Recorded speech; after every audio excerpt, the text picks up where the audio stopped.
Price lord. ದೇವರ ಮ್ಯಾಕೆ ಸ್ತೋತ್ರವಾಗಲಿ. ಮತ್ತೊಮ್ಮೆ ನಿಮ್ಮೆಲ್ಲರಿಗೆ ಫ್ರೀಡಮ್ ಇನ್ ಟ್ರೂತ್ ಮಿನಿಸ್ಟ್ರಿ ವತಿಯಿಂದ ನಾನು ವಂದನೆ ಸಲ್ಲಿಸೋನಾಗಿದ್ದೇನೆ. ಹಲ್ಲೆಲೂಯಾ. ಇವತ್ತು ನಾವೊಂದು ವಾಕ್ಯವನ್ನು ಧ್ಯಾನಿಸಿಕೊಳ್ಳೋಣ ಪ್ರೇರೆ. ಅದೇನೆಂದರೆ, ಯೆಹೋವನೇ ದೇವರಿಂದ ನಾವು ನಮ್ಮ ಅನುಭವದಿಂದ ನಾವು ತಿಳಿದುಕೊಳ್ಳಬೇಕಾಗಿದೆ. ಅಂದರೆ ನಮ್ಮ ದೇವರು ಯೆಹೋವನು ಅಂದರೆ ಇರುವಾತನು ಮತ್ತು ಯುಗ ಯುಗಾಂತರದಲ್ಲಿ ಇರುವಾತನಾಗಿದ್ದಾನೆ. ಆತನು ಆದಿಯಲ್ಲಿದ್ದನು, ಆತನ ಅಂತ್ಯದಲ್ಲಿ ಸಹ ಆತನು ಇರುವಾತನಾಗಿದ್ದಾನೆ ಅಂಥೇಳಿ ನಾವು ನಮ್ಮ ಅನುಭವದಿಂದ ನಾವು ತಿಳಿದುಕೊಳ್ಳಬೇಕಾಗಿದೆ. ಬಟ್ ಈ ಅನುಭವದಿಂದ ನಾವು ತಿಳಿದುಕೊಳ್ಬೇಕಂದ್ರೆ ಕೆಲವಷ್ಟು ಪರಿಸ್ಥಿತಿಗಳ ಮೂಲಕ ನಾವು ಹಾದು ಹೋಗಲೇಬೇಕಾಗಿದೆ. ಆ ಪರಿಸ್ಥಿತಿಗಳಲ್ಲಿ ನಾವು ದೃಢವಾಗಿ ನಂಬಿಕೆಯಿಂದ, ನಮ್ಮ ವಿಶ್ವಾಸದಿಂದ, ನಿರೀಕ್ಷಣೆಯಿಂದ ನಾವು ನಿಲ್ಲುವ ಅವಶ್ಯಕತೆ ಇದೆ ಪ್ರಿಯರೇ. ಎಷ್ಟು ಜನ ಹೇಳ್ತಾ ಇರ್ತಾರೆ, ಬ್ರದರ್ ನಾನು ಯೇಸು ಕ್ರಿಸ್ತನನ್ನು ನಂಬುವ ಮುಂಚೆ ನಾನು ಚೆನ್ನಾಗಿದ್ದೆ, ನಾನು ರಕ್ಷಣೆ ಹೊಂದುವಕ್ಕಿಂತ ಮುಂಚಿತವಾಗಿ ನಾನು ಭಾಳಷ್ಟು ಸಂತೋಷವಾಗಿದ್ದೆ, ನನ್ನ ಜೀವನವು ಚೆನ್ನಾಗಿ ಹೋಗ್ತಾ ಇತ್ತು. ಆದರೆ ಯಾವಾಗ ನಾನು ಯೇಸು ಕ್ರಿಸ್ತ ನಂಬಿದೆನೋ, ಯೇಸು ಕ್ರಿಸ್ತನನ್ನು ಹಿಂಬಾಲಿಸ್ತಾ ಇದ್ದಾನೋ, ಯಾವಾಗ ನಾನು ರಕ್ಷಣೆ ಹೊಂದಿ ನಾನು ಆತ್ಮೀಯದಲ್ಲಿ ಹೋಗ್ತಾ ಇರುವಾಗ ನನ್ನ ಜೀವನದಲ್ಲಿ ಎಷ್ಟೋ ಸಮಸ್ಯೆಗಳು ಬರ್ತಾ ಇದ್ದಾವೆ,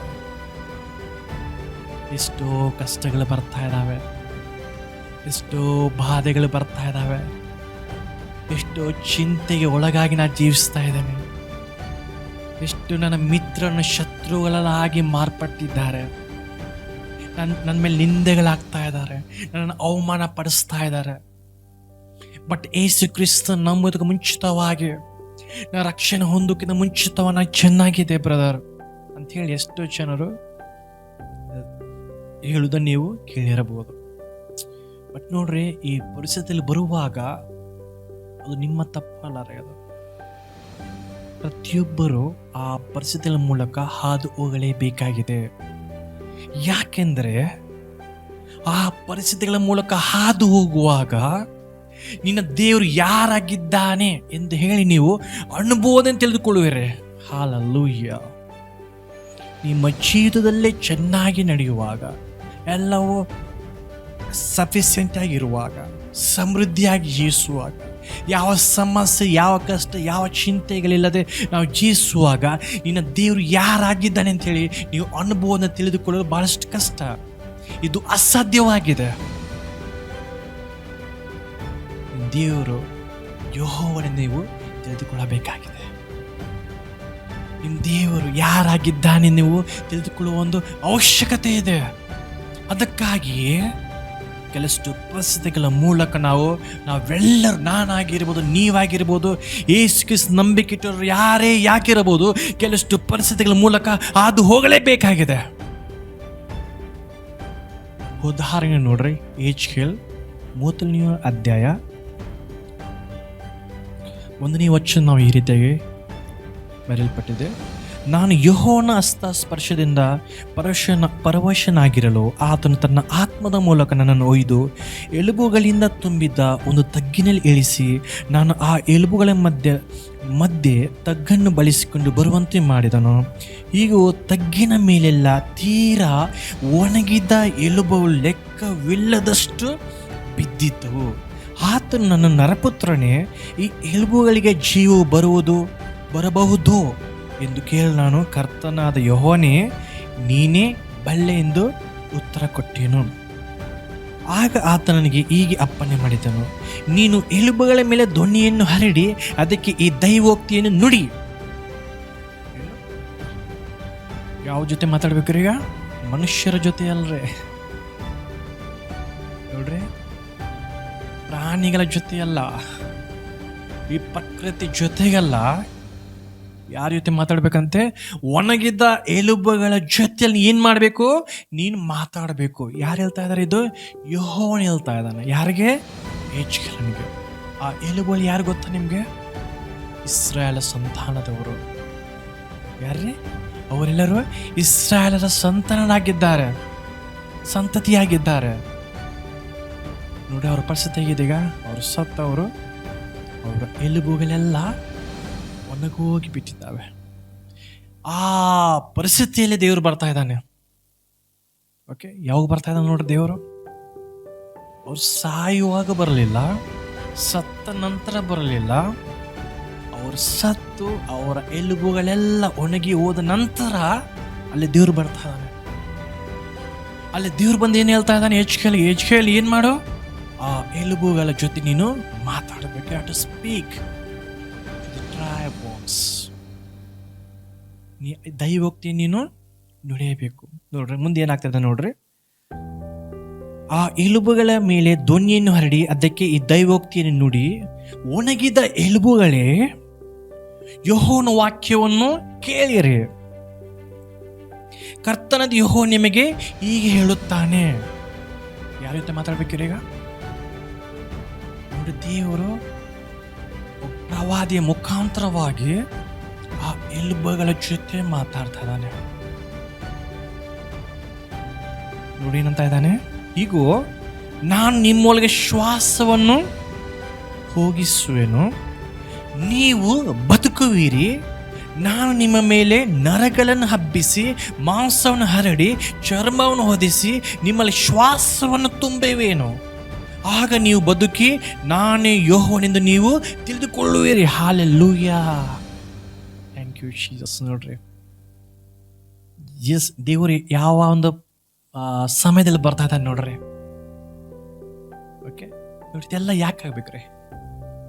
ಯಾಕೆ ದೇವರು ಮುಂಚಿತವಾಗಿ ಅವ್ರನ್ನ ಆ ಮರಣದಿಂದ ತಪ್ಪಿಸಬಾರ್ದಾಗಿತ್ರಿ? ಹೌದ್ರಿ, ಅವರು ಮರಣ ಹೊಂದಿದ ನಂತರ ಬರುವುದಲ್ರಿ? ಯಾವ ಸಮಯದಲ್ಲಿ ದೇವ್ರು ಬರ್ತಾ ಇದ್ದಾನೆ ನೋಡ್ರಿ? ಅವ್ರು ಸತ್ತು ಅವರ ಎಲುಬುಗಳು ಒಣಗಿ ಹೋದ ನಂತರ ಆಗ ಯೆಹೋವನು ಬರ್ತಾ ಇದ್ದಾನೆ. ಯಾಕಂದ್ರೆ ಆ ಇಸ್ರಾಯೇಲ್ ಜನರು ಯೆಹೋವನೇ ನಮ್ಮ ದೇವರಿಂದ ಅವರು ತಿಳಿದುಕೊಳ್ಳಬೇಕಾಗಿದೆ. Hallelujah, hallelujah. ಇವತ್ತು ನಾವು ಸಹ ನಮ್ಮ ಆತ್ಮ ಜೀವಿತದಲ್ಲಿ ನಾವು ಮುಂದೆ ಸಾಗುತ್ತಿರುವಾಗ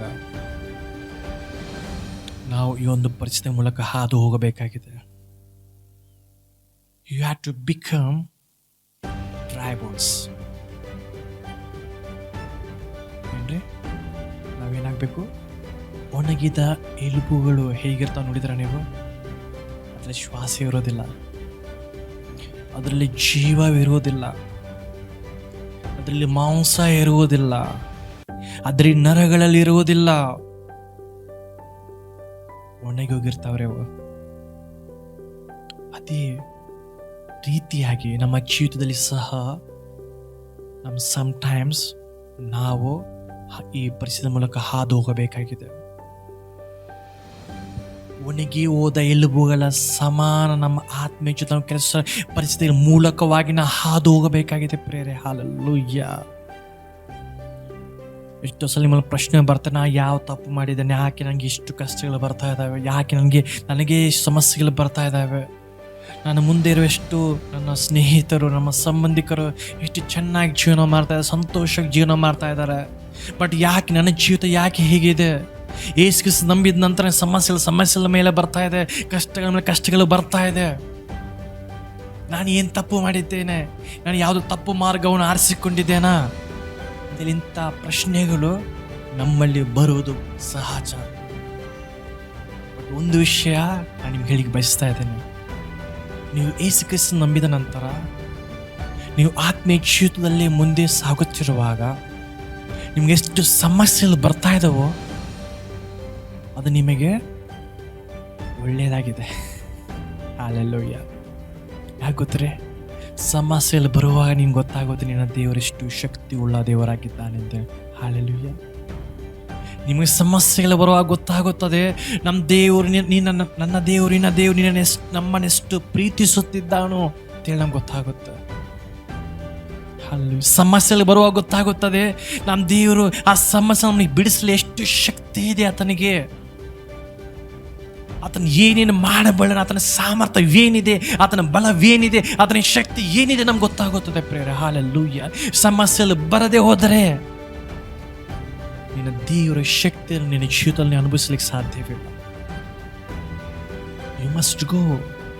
ಪ್ರತಿಯೊಬ್ಬರು ಹಾದು ಹೋಗಲೇಬೇಕಾಗಿದೆ ಪ್ರೇರೆ. ಅದು ನಾನೇ ಇರ್ಬೋದು, ನೀವೇ ಆಗಿರ್ಬೋದು, ಅದು ಯಾರೇ ಆಗಿರಬಹುದು. You must go through it. ಇಂಥ ಸಮಸ್ಯೆಗಳು ಬರುವಾಗ ಸಂತೋಷಿಸಿರಿ. ಇಂಥ ಸಮಯ ನಾವೇನು ಮಾಡಬೇಕು ಗೊತ್ತಾ? ನಾವು ನಮ್ಮ ನಂಬಿಕೆಯನ್ನು ಗಟ್ಟಿಯಾಗಿ ಹಿಡಿದುಕೊಳ್ಳಬೇಕು. ಹಲ್ಲೆಲೂಯಾ. ನಮ್ಮ ವಿಶ್ವಾಸವನ್ನು ಗಟ್ಟಿಯಾಗಿ ಹಿಡಿದುಕೊಳ್ಳಬೇಕು. ನಮ್ಮ ನಿರೀಕ್ಷಣೆಯನ್ನು ನಾವು ಗಟ್ಟಿಯಾಗಿ ಹಿಡಿದುಕೊಳ್ಳಬೇಕು. ಹಲ್ಲೆಲೂಯಾ. ನಮ್ಮ ಪ್ರಾರ್ಥನೆ ಜೀವಿತವನ್ನು ಗಟ್ಟಿಯಾಗಿ ಹಿಡಿದುಕೊಳ್ಳಬೇಕು. ಹಲ್ಲೆಲೂಯಾ. ದೇವರ ಜೊತೆಗೆ ಒಂದು ಅನ್ಯೋನ್ಯ ಸಹವಾಸವನ್ನು ನಾವು ಗಟ್ಟಿಯಾಗಿ ಹಿಡಿದುಕೊಳ್ಳಬೇಕು. ಹಲ್ಲೆಲೂಯಾ. Thank you Jesus. ನೋಡ್ರಿ ಏನಂತಂದ್ರೆ, ದೇವ್ರು ಯಾವಾಗ ಬರ್ತಾ ಇದ್ದಾನೆ? ಯಾವಾಗ ಇಸ್ರಾಯೇಲ್ ಜನರು ಸತ್ತು ಅವರ ಎಲುಬುಗಳು ಒಣಗಿ ಹೋಗಿದ್ದವು, ಆ ಸಮಯದಲ್ಲಿ ಬರ್ತಾ ಇದ್ದಾನೆ. ಆ ಸಮಯದಲ್ಲಿ ಬಂದು ಏನಂತ ಇದ್ದಾನೆ? ಎಜ್ಕೇಲ್, ಏನು ಮಾಡು, ನೀನು ದೈವೋಕ್ತಿಯನ್ನು ನೋಡಿ, ಆ ಎಲುಬುಗಳ ಜೊತೆ ನೀನು ಏನು ಮಾಡಬೇಕು? You have to speak. ನೀನು ಮಾತಾಡಬೇಕು. ನೋಡ್ರಿ.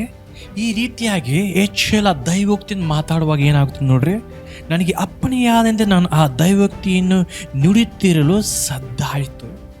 ಈಗ ಟಕ ಟಕ ಎನ್ನುತ್ತಾ ಎಲುಬಿಗೆ ಜೋಡಣೆಯಾದವು. ನಾನು ನೋಡಲಿ, ಅವುಗಳ ಮೇಲೆ ನರಗಳು ಹಬ್ಬಿಕೊಂಡವು, ಮಾಂಸ ಹೊರಡಿಕೊಂಡಿತ್ತು, ಚರ್ಮವು ಮೆಲುದುಕೆ ಆಯಿತು, ಶ್ವಾಸ ಮಾತ್ರ ಇರಲಿಲ್ಲ. ಆಗ ಆತ ನನಗೆ, ನರಪುತ್ರನೇ, ನೀನು ಶ್ವಾಸಕ್ಕೆ ನುಡಿ ಶ್ವಾಸವೇ ಕರ್ತನ ಯೆಹೋವನಾದ ಇಂತೆನ್ನುತ್ತಾನೆ, ನೀನು ಚತುರ್ ದಿಕ್ಕುಗಳಿಂದ ಬೀಸಿ ಹತ ಶರೀರಗಳು ಬದುಕುವಂತೆ ಅವುಗಳ ಮೇಲೆ ಅಪ್ಪಣೆ ಕೊಡಲು ನಾನು ಅಪ್ಪಣೆಯಂತೆ ನುಡಿದೆನು. ಈಗ ಶ್ವಾಸವು ಅವುಗಳನ್ನು ಹೊಕ್ಕಿತು, ಬದುಕಿದ್ದವು, ಕಾಲೂರಿ ನಿಂತವು, ಅತ್ಯಂತ ದೊಡ್ಡ ಸೈನ್ಯವಾದವು. ಹಲ್ಲೆಲೂಯಾ. ಯಾವಾಗ ದೇವರು ಎಜ್ಕೇಲನಿಗೆ ಈ ರೀತಿಯಾಗಿ ಮಾಡೋದಕ್ಕೆ ಹೇಳುತ್ತಾನ, ಎಜ್ಕೇಲನು ಆ ವಾಕ್ಯವನ್ನು ನುಡಿಯುವಾಗ ಎಲುಬುಗಳ ಮೇಲೆ ನರಗಳದ್ದು ಹಬ್ಬಿಕೊಂಡವು, ನರಗಳ ಮೇಲೆ ಮಾಂಸ ಹಬ್ಬಿಕೊಂಡವು. ನಂತರ ಶ್ವಾಸಕ್ಕಪ್ಪಣಗಳು, ಶ್ವಾಸ ಬಂದ ಆ ಒಂದು ಶಿರದಲ್ಲಿ ಸೇರಿಕೊಂಡಿರುವಾಗ ಅದರಲ್ಲಿ ಶ್ವಾಸ ಬಂದವರು ಮನುಷ್ಯರಾಗಿ ದೊಡ್ಡ ಸೈನ್ಯವಾಗಿ ಅವರು ನಿಂತುಕೊಂಡಿದ್ದಾರಂತೆ. ಹಲ್ಲೆಲೂಯಾ. Thank you Jesus. ಅದಕ್ಕಾಗಿ ವಾಕ್ಯದಲ್ಲಿ ಬರೆಯಲ್ಪಟ್ಟಿದೆ, ನಮ್ಮ ದೇವರು ನಮ್ಮನೆಂದಿಗೂ ಕೈ ಬಿಡುವುದಿಲ್ಲ ಅಂತೇಳಿ. ಹಲ್ಲೆಲೂಯಾ. ನಮ್ಮ ದೇವರು ಎಂದಿಗೂ ಕೈ ಬಿಡುವುದಿಲ್ಲ. ಒಮ್ಮೆ ನೀವು ದೇವರನ್ನು ನಂಬಿದ್ದೀರಾ, ಒಮ್ಮೆ ನೀವು ದೇವರ ಕೈಯನ್ನು ಹಿಡಿದಿರಾ, ಹಲ್ಲೆಲೂಯಾ, ಎಷ್ಟು ಸಮಸ್ಯೆಗಳು ಕಷ್ಟಗಳು ಬಂದರೂ ಆತ ನಿಮ್ಮನ್ನು ಕೈ ಬಿಡುವುದಿಲ್ಲ. ಆತನ ಅದಕ್ಕೆ ಹೇಳ್ತಾ ಇದ್ದ, ನಾನು ನಿಮ್ಮನ್ನೆಂದಿಗೂ ಅನಾಥರಾಗಿ ಬಿಡುವುದಿಲ್ಲ, ನಿಮ್ಮ ಜೊತೆಯಲ್ಲಿರುವೇನು, ಯುಗದ ಸಮಾಪ್ತಿ ಎಲ್ಲ ದಿವಸ ನಾನು ನಿನ್ನ ಸಂಗಡ ಇರುತ್ತೇನೆ ಅಂತ ಹೇಳಿ ದೇವರೊಂದು ವಾಗ್ದಾನವಾಗಿದೆ ಪ್ರೇರೆ. ಹಲ್ಲೆಲೂಯಾ. ಇವತ್ತು ನೋಡ್ರಿ, ಇಸ್ರಾಯೇಲ್ ಜನರು ಸತ್ತ ನಂತರ ಅವರ ಎಲುಬುಗಳೆಲ್ಲ ಒಣಗಿ ಹೋದ ನಂತರ ಅಲ್ಲಿ ದೇವರು ಹೋಗ್ತಾ ಇದ್ದಾನೆ. ದೇವರು ಹೋಗಿ ಆ ಒಣಗಿದ್ದ ಎಲುಬುಗಳಿಗೆ ಜೀವ ಕೊಟ್ಟು ಮತ್ತೆ ಅವರು ಮನುಷ್ಯರನ್ನಾಗಿ ಮಾಡಿ ನಿಲ್ಲಿಸಿದ. ಹಲ್ಲೆಲೂಯಾ. Thank you Jesus. ಅದೇ ರೀತಿಯಾಗಿ ಒಂದು ದಿನ ಬರುತ್ತೆ ನಿನ್ನ ಜೀವಿತದಲ್ಲಿ ಸಹ ನಿನ್ನ ಎಲುಬುಗಳು ಒಣಗಿ ಹೋಗಿರಬಹುದು, ಬಟ್ ಒಂದು ದಿವಸ ನಿನಗೆ ಜೀವನ ಕೊಡುವಂಥ ದೇವರಾಗಿದ್ದಾನೆ. ಹಲ್ಲೆಲೂಯಾ. ಅದಕ್ಕೆ ಯೇಸು ಕ್ರಿಸ್ತ ಅಂತ ಇದ್ದಾನೆ, ನಾನೇ ಮಾರ್ಗ, ನಾನೇ ಸತ್ಯ, ಜೀವವಾಗಿದ್ದೇನೆ. ಹಲ್ಲೆಲೂಯಾ. ನಮಗೆ ಜೀವ ಕೊಡುವಂಥವನಾಗಿದ್ದಾನೆ ನಮ್ಮ ದೇವರು. ಹಲ್ಲೆಲೂಯಾ. Thank you Jesus. ಇದೆಲ್ಲ ಯಾಕೆ ದೇವ್ರು ಮಾಡ್ತಾ ಇದ್ದಾರೆ ಗೊತ್ತಾ ನಿಮ್ಗೆ ಪ್ರಿಯರೇ? ಯಾಕೆ? ಬಿಕಾಸ್ ಈ ರೀತಿಯಾಗಿ ಬರೆಯಲ್ಪಟ್ಟಿದೆ, ನಾನು ನಿಮ್ಮ ಮೇಲೆ ನರಗಳನ್ನು ಹಬ್ಬಿಸಿ ಮಾಂಸವನ್ನು ಹಾಡಿ ಚರ್ಮವನ್ನು ಹೊದಿಸುವೆನು, ನಿಮ್ಮಲ್ಲಿ ಶ್ವಾಸವನ್ನು ತುಂಬುವೆನು, ಆಗ ನೀವು ಬದುಕಿ ನಾನು ಯೆಹೋವನೆಂದು ನೀನು ತಿಳಿದುಕೊಳ್ಳುವಿರಿ. ಹಲ್ಲೆಲೂಯಾ. ನಿಮ್ಮ ದೇವರು ಯೆಹೋವನೆಂದು ತಿಳಿದುಕೊಳ್ಳಬೇಕಾಗಿದೆ. ಯಾರು? ನಾನು ತಿಳಿದುಕೊಳ್ಳಬೇಕು, ನೀವು ತಿಳಿದುಕೊಳ್ಳಬೇಕು. ಯೇಸು ಕ್ರಿಸ್ತನ ನಂಬಿಕೆ ಪ್ರತಿಯೊಬ್ಬರು ಯೆಹೋವನೇ ದೇವರನ್ನು ತಿಳಿದುಕೊಳ್ಳಬೇಕಾಗಿದೆ. ಅದಕ್ಕಾಗಿ ಕೆಲವಷ್ಟು ಸಾರಿ ನಾವು ಕೆಲವಷ್ಟು ಪರಿಸ್ಥಿತಿಗಳ ಮೂಲಕ ನಾವು ಹಾದು ಹೋಗಬೇಕಾಗಿದೆ, ಹಾದು ಹೋಗಲೇಬೇಕಾಗಿದೆ. ಹಲ್ಲೆಲೂಯಾ. ಬಟ್ ದೇವರು ನಮ್ಮ ಕೈ ಬಿಡೋದಿಲ್ಲ ಪ್ರಿಯರೇ. ಹಲ್ಲೆಲೂಯಾ. ನೋಡ್ರಿ, ಈ ಜನರು ತಮ್ಮ ಮನಸ್ಸಲ್ಲಿ ಏನು ಅನ್ಕೊಂತಾ ಇದ್ದಾರೆ ನೋಡ್ರಿ, ಮುಂದೆ ಬರೆಯಲ್ಪಟ್ಟಿದೆ. ಆಮೇಲೆ ಆತ ನನಗೆ ಹೀಗೆ ಹೇಳಿದನು, ನರಪುತ್ರ, ಈ ಎಲುಬುಗಳು ಇಸ್ರಾಯೇಲರ ಪೂರ್ಣ ವಂಶವು. ಈಗ ಆ ವಂಶೀಯವರು, ಅಯ್ಯೋ ನಮ್ಮ ಎಲುಬುಗಳು ಒಣಗಿ ಹೋದವು, ನಮ್ಮ ನಿರೀಕ್ಷೆಯು ಹಾಳಾಯಿತು, ನಾವು ಬುಡನಾಶವಾದಿವು ಅಂದುಕೊಳ್ಳುತ್ತಿದ್ದಾರೆ. ಏನಂದ್ಕೊಂಡಿದ್ದಾರೆ? ಅಯ್ಯೋ ನಮ್ಮ ಎಲುಬುಗಳೇನಾಗಿದ್ದಾವೆ? ಒಣಗಿ ಹೋಗ್ಬಿಟ್ಟಿದ್ದಾವೆ, ನಾವು ನಾಶ ಹೋಗ್ಬಿಟ್ಟೇವೆ, ನಮ್ಗೆ ಯಾವ ನಿರೀಕ್ಷೆನೇ ಇಲ್ಲ ಅಲ್ಲ, ನಮ್ಮ ನಿರೀಕ್ಷೆನ ಹಾಳಾಯ್ತಲ್ಲ ಎಂದು ಇವರೇನೋ ಅನ್ಕೊಂತ ಇದ್ದಾರೆ.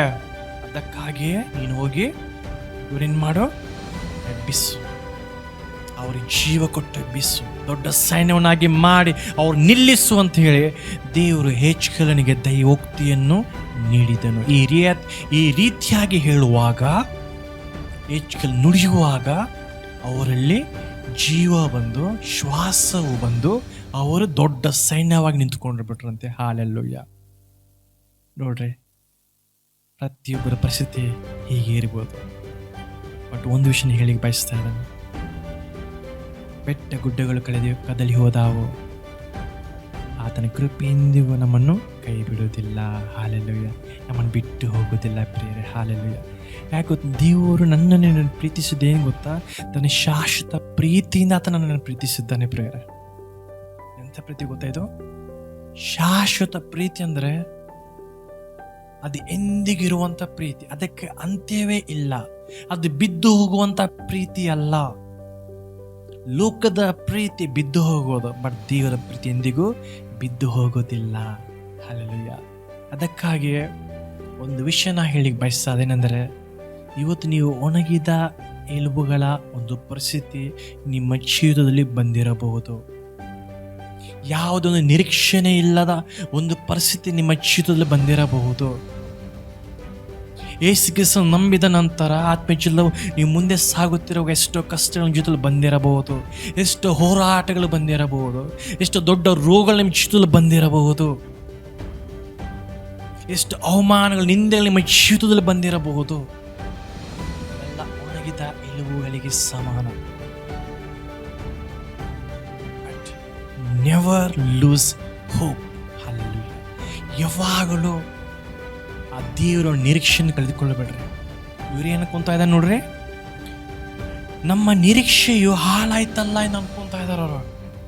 ಬಟ್ ನೋಡ್ರಿ, ಯಾವಾಗ ನಾವು ದೇವ್ರ ನಿರೀಕ್ಷೆ ಇಡ್ತೇವೆ, ಅದು ಎಂದಿಗೂ ಹಾಳಾಗೋದಿಲ್ಲ. ಅವ್ರು ಅನ್ಕೊಂತ ಇದ್ದಾರೆ ಇಸ್ರಾಯೇಲ್ ಜನರು, ಅಯ್ಯೋ ನಾ ಸತ್ತು ಹೋದೇವಲ್ಲ, ನಮ್ಮ ಎಲುಬುಗಳೆಲ್ಲ ಒಣಗಿ ಹೋಗಿದ್ದಾವಲ್ಲ, ನಾವೆಲ್ಲ ನಾಶವಾದೇವಲ್ಲ ಅಂತೇಳಿ ಅವರು ಅಂದ್ಕೊಂತ ಇದ್ದಾರೆ. ದೇವರು ನಿರೀಕ್ಷಣಕರ್ತನಾಗಿದ್ದಾನೆ. ಹಲ್ಲೆಲೂಯಾ. ನಾವು ನೋಡ್ರಿ, ಯಾವಾಗ ಆತನ ಮೇಲೆ ವಿಶ್ವಾಸ, ಆತನ ಮೇಲೆ ನಂಬಿಕೆ, ಆತನ ಮೇಲೆ ನಿರೀಕ್ಷಣೆ ಇಡ್ತೇವಲ್ಲ, ಅದು ಎಂದಿಗೂ ಹಾಳಾಗೋದಿಲ್ಲ ಪ್ರಿಯರೇ. ಹಲ್ಲೆಲೂಯಾ. ಇಸ್ರಾಯೇಲ್ ಜನರು ದೇವರ ಮೇಲೆ ನಿರೀಕ್ಷಣೆ ಇಟ್ಟಿದ್ದರು. ನಿರೀಕ್ಷಣೆ ಇಟ್ಟವರು ಸತ್ತು ಹೋದ್ರಂತ ಅವ್ರ ಎಲುಬುಗಳೆಲ್ಲ ಒಣಗಿ ಹೋದವು. ಬಟ್ ದೇವರು ಅವನು ಮರ್ತಿಲ್ಲ, ದೇವರು ಅವರನ್ನು ಕೈ ಬಿಟ್ಟಿಲ್ಲ, ಅವರ ನಿರೀಕ್ಷಣೆ ವ್ಯರ್ಥವಾಗಲಿಲ್ಲ. ಹಲ್ಲೆಲೂಯಾ. ಇವತ್ತು ನೀವು ಸಹ ಆತನ ಮೇಲೆ ಒಂದು ದೊಡ್ಡ ನಿರೀಕ್ಷಣೆ ಇಟ್ಟುಕೊಂಡಿರಬಹುದು. ಒಂದು ವಿಷಯನ ಹೇಳಿ ಬಯಸ್ತಾ ಇದ್ದಾನೆ, ನಿಮ್ಮ ನಿರೀಕ್ಷೆ ಎಂದಿಗೂ ಹಾಳಾಗೋದಿಲ್ಲ. ಹಲ್ಲೆಲೂಯಾ. ಹಲ್ಲೆಲೂಯಾ. ಒಂದು ದಿನ ಬರುತ್ತೆ, ದೇವರು ನಿಮ್ಮ ಒಣಗಿದ ಎಲುಬುಗಳಿಗೆ ಆತನ ಜೀವವನ್ನು ಕೊಟ್ಟು, ಶ್ವಾಸವನ್ನು ಕೊಟ್ಟು ನಿನ್ನನ್ನು ಎಬ್ಬಿಸಿ ನಿಲ್ಲಿಸುತ್ತಾನೆ. ಹಲ್ಲೆಲೂಯಾ. Thank you Jesus. ಯಾಕೆ ಗೊತ್ತಾ? ನಮ್ಮ ನಂಬಿಕೆ, ನಮ್ಮ ನಿರೀಕ್ಷಣೆ, ನಮ್ಮ ವಿಶ್ವಾಸ ಎಂದಿಗೂ ಹಾಳಾಗೋದಿಲ್ಲ ಪ್ರೇಯರ್. ಹಲ್ಲೆಲೂಯಾ. ಒಂದು ದಿನ ಬರುತ್ತೆ, ದೇವರು ನಮ್ಮನ್ನು ಆ ಜೀವ ಕೊಟ್ಟು, ನಮಗೆ ಶ್ವಾಸ ಕೊಟ್ಟು, ನಮ್ಮನ್ನು ಎಬ್ಬಿಸಿ ನಿಲ್ಲಿಸುವಂಥ ದೇವರಾಗಿದ್ದಾನೆ. ಹಲ್ಲೆಲೂಯಾ. ಅಷ್ಟರವರೆಗೆ ನಾವೇನು ಮಾಡಬೇಕು ಗೊತ್ತಾ? ನಮ್ಮ ನಂಬಿಕೆ ನಾವು ಕಾಪಾಡಿಕೊಳ್ಬೇಕು. ವಾಕ್ಯದಲ್ಲಿ ಬರೆಯಲ್ಪಟ್ಟಿದೆ, ನೀವು ನಂಬಿಕೆಯಲ್ಲಿ ದೃಢವಾಗಿ ನಿಂತಿರ್ರಿ, ನಿಮ್ಮ ವಿಶ್ವಾಸವನ್ನು ಕಾಪಾಡಿಕೊಳ್ಳಿರಿ ಎಂದು ಬರೆಯಲ್ಪಟ್ಟಿದೆ. ಹಲ್ಲೆಲೂಯಾ. ಆತನ ನಿರೀಕ್ಷೆ ಈಡಿರಿ ಎಂದು ಬರೆಯಲ್ಪಟ್ಟಿದೆ. Hallelujah, thank you Jesus. ಪ್ರಾರ್ಥನೆಯಲ್ಲಿ ಆತನ ಜೊತೆಗೆ ಸಹವಾಸ ಮಾಡಿರಿ, ಪ್ರತಿದಿನ ಆತನ ಜೊತೆ ಮಾತಾಡ್ರಿ. ದೇವರು ನಿಮ್ಮ ಪ್ರತಿಯೊಂದು ಪರಿಸ್ಥಿತಿಯಲ್ಲಿ ಆತನು ಮಾರ್ಪಡಿಸ್ತಾನೆ. ಹಾಲೆಲೂಯ. ನಮ್ಮ ದೇವರಿಗೆ ಅಸಾಧ್ಯವಾದಂತೂ ಏನೂ ಇಲ್ಲ. ನಮ್ಮ ದೇವರು ಸರ್ವಶಕ್ತನಾಗಿದ್ದ ದೇವರಾಗಿದ್ದಾನೆ. ಹಾಲೆಲೂಯ. ಒಣಗಿದ ಎಲುಬುಗಳಿಗೆ ಹೇಗೆ ಜೀವ ಕೊಟ್ಟನೋ ನಿನ್ನಗೆ ಸಹ ಆತನು ಜೀವ ಕೊಡ್ಲಿಕ್ಕೆ ಆತನು ಶಕ್ತಿ ಉಂಟು ಪ್ರಿಯರೇ. ಹಾಲೆಲೂಯ. ಇವತ್ತು ಒಣಗಿದ ಎಲುಬುಗಳ ಒಂದು ಪರಿಸ್ಥಿತಿ ನಿಮ್ಮ ಜೀವಿತ ಆಗಿರಬಹುದು. ಪ್ರತಿಯೊಂದು ವಿಷಯದಲ್ಲಿ ಒಣಗೋಗಿರಬಹುದು, ಆರ್ಥಿಕವಾಗಿ, ಮಾನಸಿಕವಾಗಿ, ಶಾರೀರಿಕವಾಗಿ. ದೇವರು ನಿನ್ನ ಪ್ರತಿಯೊಂದು ಒಣಗಿದ ಒಂದು ಅನುಭವವನ್ನು ತೆಗೆದು ಅದು ಜೀವನ ಕೊಡುವಂಥ ದೇವರಾಗಿದ್ದಾನೆ. ಹಾಲೆಲೂಯ. ಶ್ವಾಸ ಕೊಟ್ಟು ನಿನಗೆ ಜೀವ ಕೊಟ್ಟು ನಿನ್ನೆ ಎಬ್ಬಿಸಿ ನಿನ್ನ ನಿಲ್ಲಿಸಿ ಆತ ನಿನ್ನ ನಡೆಸುವಂಥ ದೇವರಾಗಿದ್ದಾನೆ. ಹಾಲೆಲೂಯ. ಒಂದು ದೇವರು ಇಸ್ರಾಯೇಲ್ ಜನರಿಗೆ ಶ್ವಾಸ ಜೀವ ಕೊಟ್ಟು ನಿಲ್ಲಿಸಿದ ದೇವರೇ, ಇವತ್ತು ನಿಮ್ಮನ್ನು ಸಹ ಶ್ವಾಸ ಜೀವ ಕೊಟ್ಟಾತನು ನಿಲ್ಲಿಸಲು ಶಕ್ತನಾಗಿದ್ದಾನೆ. ಹಾಲೆಲೂಯ. ಅದಕ್ಕಾಗಿ ಯೇಸು ಕ್ರಿಸ್ತ ನಂಬಿ ನಾವು ಮುಂದೆ ಸಾಗ್ತಿರುವಾಗ ಎಷ್ಟೋ ಸಮಸ್ಯೆಗಳು, ಕಷ್ಟಗಳು, ರೋಗಗಳು ಬರುವಾಗ, ಹೋರಾಟಗಳು ಬರುವಾಗ ಹಿಂದಕ್ಕೆ ನೋಡಕ್ಕೆ ಹೋಗ್ಬೇಡ್ರಿ, ಬೆಳಕ್ಕೆ ಹೋಗ್ಬೇಡ್ರಿ, ದೃಢವಾಗಿ ನಿಂತಿರ್ರಿ. ಹಾಲೆಲೂಯ. ಒಂದು ದಿನ ಬರುತ್ತೆ, ದೇವರು ಬರ್ತಾನೆ. ದೇವರು ಬಂದು ತನ್ನ ವಾಕ್ಯದ ಮೂಲಕ, ತನ್ನ ಮಾತುಗಳ ಮೂಲಕ, ತನ್ನ ಸೇವಕರ ಮೂಲಕವಾಗಿ ಮಾತಾಡಿ ನಿಮಗೆ ಶ್ವಾಸ ಜೀವ ಕೊಟ್ಟು ನಿಲ್ಲಿಸಿ ನೀವು ಜಯವನ್ನು ಕೊಡುವಂಥ ದೇವರಾಗಿದ್ದಾನೆ. Thank you Jesus. ಯಾವಾಗ ನಿರೀಕ್ಷೆಯನ್ನು ಕಳೆದುಕೊಳ್ಳಬೇಡ್ರಿ, ನಿರಾಶೆಗೆ ಒಳಗಾಗಕ್ಕೆ ಹೋಗ್ಬೇಡ್ರಿ, ದುಃಖಕ್ಕೆ ಒಳಗಾಗಕ್ಕೆ ಹೋಗ್ಬೇಡ್ರಿ. ಓಕೆ, ಕಣ್ಣೀರು ಹೆಚ್ಚಾಗಿ ಸುರಿಸಕ್ಕೆ ಹೋಗ್ಬೇಡ್ರಿ. ನಿರೀಕ್ಷೆನೆ ಮಾತ್ರವಿರಲಿ, ನಂಬಿಕೆ ಮಾತ್ರವಿರಲಿ. ದೇವರು ನಿಮ್ಮ ಜೀವಿತ ಅದ್ಭುತ ಮಾಡುವಂಥ ದೇವರಾಗಿದ್ದಾನೆ. ಹಾಲೆಲೂಯ. ದೇವರಿಗೆ ನಿಮ್ಮ ಜೀವಿತದಲ್ಲಿ ಯಾವಾಗ ಬಂದು ಆತನ ಅದ್ಭುತವನ್ನು ಮಾಡ್ತಾನೆ ಗೊತ್ತಾ ನಿಮಗೆ? ನಿಮ್ಮ ಪರಿಸ್ಥಿತಿಗಳೆಲ್ಲ ಒಣಗಿ ಹೋಗಿರಬೇಕು. ಯಾವ ಒಂದು ನಿರೀಕ್ಷಣೆ ನಿಮ್ಮ ಜೀವಿತದಲ್ಲಿ ಇರಬಾರ್ದು. ಇಟ್ಟಿರುವ ನಂಬಿಕೆ, ನಿಮ್ಮ ವಿಶ್ವಾಸ, ನಿರೀಕ್ಷೆ ಅಯ್ಯೋ ಹಾಳಾಯ್ತಲ್ಲ, ನನ್ನ ನಿರೀಕ್ಷೆ ಎಲ್ಲ ಹಾಳಾಯ್ತಲ್ಲ, ನನ್ನ ಮುಂದೆ ಪರಿಸ್ಥಿತಿ ಹೇಗೆ, ನನ್ನಿಂದ ಮುಂದೆ ಆಗುವುದಿಲ್ಲ, ನನಗಿದು ಅಸಾಧ್ಯ, ನಾನು ಮುಂದೆ ಸಾಗುವುದಕ್ಕೆ ನನಗೆ ಆಗ್ತಾ ಇಲ್ಲ, ಮುಂದೆ ನಾ ಹೇಗೆ ಮುಂದೆ ಸಾಗಲಿ, ನನ್ನ ಪರಿಸ್ಥಿತಿ ಹೇಗೆ, ನಾಳಿನ ಪರಿಸ್ಥಿತಿ ಹೇಗೆ ಅಂತ ಹೇಳಿ ನೀವು ಆಲೋಚಿಸುತ್ತಿರುವಾಗ, ಅಂದರೆ ನಿಮಗೆ ಮತ್ತೆ ಯಾವ ಒಂದು ಅವಕಾಶವಿಲ್ಲ ನಿಮ್ಮ ಜೀವಿತದಲ್ಲಿ. ನಿಮ್ಮ ಜೀವಿತದಲ್ಲಿ ಯಾವ ಒಂದು ಅವಕಾಶವಿರುವುದಿಲ್ಲ, ಯಾವ ಒಂದು ಮಾರ್ಗವಿರುವುದಿಲ್ಲ. ನೀವಿಟ್ಟಿರೋ ಒಂದು ನಿರೀಕ್ಷೆ ಎಲ್ಲ ಏನಾಗುತ್ತೆ ಗೊತ್ತಾ? ಅದು ಹಾಳಾಗ್ಬಿಟ್ಟಿರ್ತದೆ. ಆ ಪರಿಸ್ಥಿತಿಯಲ್ಲಿ ದೇವರು ಬರ್ತಾನೆ. ಹಾಲೆಲೂಯ. ಆ ಪರಿಸ್ಥಿತಿಯಲ್ಲಿ ತಾನೇ ಬರ್ತಾನೆ. ಹಾಲೆಲೂಯ.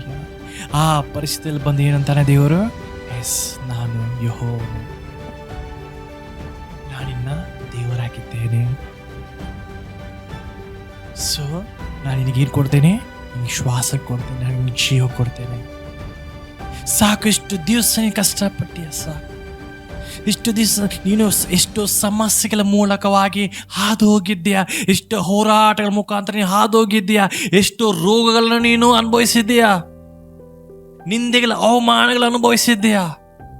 ಸಾಕು ಮಗನೇ, ಸಾಕು ಮಗಳೇ, ನಾ ಇದ್ದೇನೆ, ನಾನು ಯೆಹೋವನು.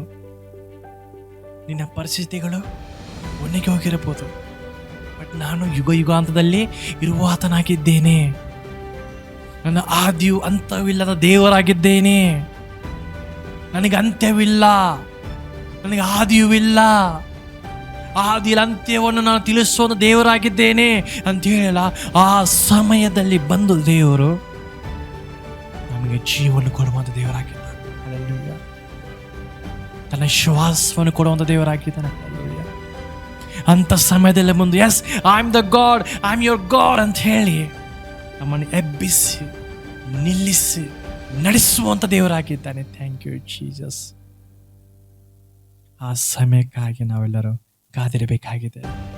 ಅದಕ್ಕಾಗಿ ನಮ್ಮೆಲ್ಲರಿಗೆ ತಾಳ್ಮೆ ಬಹಳ ಅವಶ್ಯಕತೆ ಇದೆ ಪ್ರಿಯರೇ. ಹಾಲೆಲೂಯಾ. ಎಷ್ಟು ಜನರು ದೇವರನ್ನು ಬಿಟ್ಟು ದೂರ ಹೋಗ್ತಾರೆ ಇಂತಹ ಪರಿಸ್ಥಿತಿಯಲ್ಲಿ. ದಯಮಾಡಿ ನಿಮಗೆ ಒಂದು ವಿಜ್ಞಾಪನೆ ಮಾಡಿಕೊಳ್ತಾ ಇದೆ. ಅದೇನೆಂದರೆ, ಇಂಥ ಪರಿಸ್ಥಿತಿಯಲ್ಲಿ ಬರುವಾಗ ದೇವರನ್ನು ಬಿಟ್ಟು ನೀವು ದೂರ ಹೋಗಕ್ಕೆ ಹೋಗ್ಬಿಡ್ರಿ. ಹಾಲೆಲೂಯಾ. ನಿಮ್ಮ ಪರಿಸ್ಥಿತಿ ಏನೇ ಆಗಿರಬಹುದು, ದೇವರು ಒಂದೇ ಕ್ಷಣದಲ್ಲಿ ಅದನ್ನು ಮಾರ್ಪಡಿಸಲು ಆತನಿಗೆ ಶಕ್ತಿ ಉಂಟು. ಹಾಲೆಲೂಯಾ. ದೇವರು ಒಂದೇ ಕ್ಷಣದಲ್ಲಿ, ಒಂದೇ ಒಂದು ಕ್ಷಣದಲ್ಲಿ ಒಣಗಿದ ಎಲ್ಲ ಎಲುಬುಗಳಿಗೆ ಶ್ವಾಸ ಕೊಟ್ಟು ಜೀವ ಕೊಟ್ಟು ನಿಲ್ಲಿಸಿದ್ದಾರೆ. ಹಾಲೆಲೂಯಾ. ನಮ್ಮ ದೇವ್ರ ಮನಸ್ಸು ಮಾಡೋದು ಸಾಕ್ರೆ, ಒಂದು ನಿಮಿಷ ಸಾಕು ನಮ್ಮೆಲ್ಲ ಪರಿಸ್ಥಿತಿಗಳನ್ನು ಮಾರ್ಪಡಿಸಲು. ಅದಕ್ಕಾಗಿ ನಂಬಿಕೆಯನ್ನು ಗಟ್ಟಿಯಾಗಿ ಹಿಡಿದುಕೊಳ್ಳಿರಿ, ವಿಶ್ವಾಸವನ್ನು ಗಟ್ಟಿಯಾಗಿ ಹಿಡಿದುಕೊಳ್ಳಿರಿ, ನಿರೀಕ್ಷೆಯನ್ನು ಗಟ್ಟಿಯಾಗಿ ಹಿಡಿದುಕೊಳ್ಳಿರಿ. ಹಾಲೆಲೂಯಾ. ಪ್ರಾರ್ಥನೆಯಲ್ಲಿ ದೇವರ ಅನ್ಯೋನ್ಯದ ಸಹವಾಸವನ್ನು ಮಾಡ್ರಿ. ಹಾಲೆಲೂಯಾ. ಪ್ರತಿದಿನ ಆತನನ್ನು ಹುಡುಕಿರಿ. ದೇವರು ನಿಮಗೆ ಪ್ರತಿಯೊಂದು ಪರಿಸ್ಥಿತಿಗಳನ್ನು ಮಾರ್ಪಡಿಸಿ ಅದನ್ನು ನಿಲ್ಲಿಸುವಂಥವನಾಗಿದ್ದಾನೆ. ಎಲ್ಲರ ಕಣ್ಣು ಮುಚ್ಚಿಕೊಂಡು ನಾವು ಪ್ರಾರ್ಥಿಸೋಣ. ಸ್ತೋತ್ರ ರಾಜನೇ, ಸ್ತೋತ್ರ ರಾಜನೇ, ಸ್ತೋತ್ರ ಸ್ತೋತ್ರ ಸ್ತೋತ್ರ ರಾಜನೇ, ಸ್ತೋತ್ರ ರಾಜನೇ, ನಮ್ಮ ಜೊತೆ ಮಾತನಾಡಿದ್ದಕ್ಕಾಗಿ ಸ್ತೋತ್ರ ಸ್ತೋತ್ರ ರಾಜನೇ. ಹೌದು ರಾಜನೇ, ಯೆಹೋವನೇ ದೇವರಿಂದ ನಾವು ತಿಳಿದುಕೊಳ್ಳಬೇಕಾಗಿದೆ. ರಾಜನೇ, ನೀನು ಯೆಹೋವನಿಂದ ನಾವು ತಿಳಿದುಕೊಳ್ಳಬೇಕಂದ್ರೆ ರಾಜನೇ, ಕೆಲಷ್ಟು ಪರಿಸ್ಥಿತಿಗಳ ಮೂಲಕ ನಾವು ಹಾದು ಹೋಗಲೇಬೇಕಾಗಿದೆ ರಾಜನೇ. ಹೌದು ರಾಜನೇ, ಹಾದು ಹೋಗುತ್ತಿರುವಾಗ ರಾಜನೇ, ನಮಗೆ ಬೇಕಾಗಿರುವ ಬಲವನ್ನು, ಶಕ್ತಿಯನ್ನು ನೀನು ರಾಜನೇ. ನಮ್ಮ ನಂಬಿಕೆಯನ್ನು, ವಿಶ್ವಾಸವನ್ನು, ನಿರೀಕ್ಷೆಯನ್ನು ಕಾಪಾಡಿಕೊಳ್ಳೋದಕ್ಕೆ ನಮಗೆ ಸಹಾಯ ಮಾಡು ರಾಜನೇ.